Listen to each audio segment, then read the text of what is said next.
và roi cơ in bắt tơ chèn cơ Giêsu làm sư in bố mình nu bol cơ tang tơ pa in và roi cơ bắt sư tơ pli đi gió in bầm lơ tơ rong mơ sẽ cơ đầy bù cơ đây bu mềm cơ in thôi Giêsu cũng cơ đây buồn nay lần thôi xưa cơ đây bu gơ dọc tơ rong giọt mang mu in ở xưa mềm cơ in tơ ba Giêsu bố tơ drong hơ ri in bên tơ drong gió chờ ngâm in rung răng bên blai tơ drong sơ ngon Giêsu quar in làm ti sư ham tơ drong mềm ti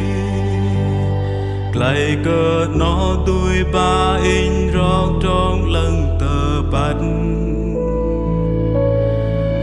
cơ đây bu mềm cơ in thôi Giêsu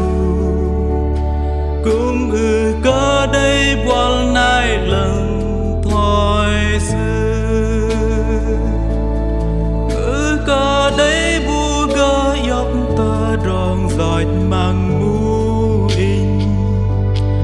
ở xưa mềm cơ in tơ ba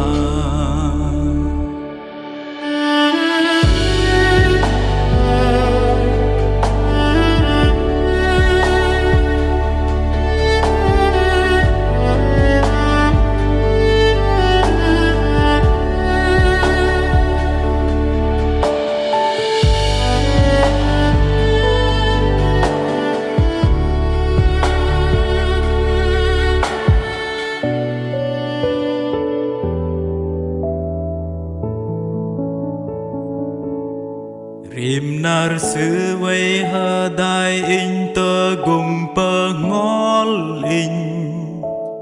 nar pơ ma sư an cơ in cơ nal sư mê mà lây in cơ lô lơ sư va pơ clay in an in rơ go va gơ tóc bô mù mặt sư cơ đây bu mềm cơ in thôi Giêsu cũng cơ đây buồn nay lần thôi xưa cơ đây bu gơ dọc tơ rong giọt mang mu in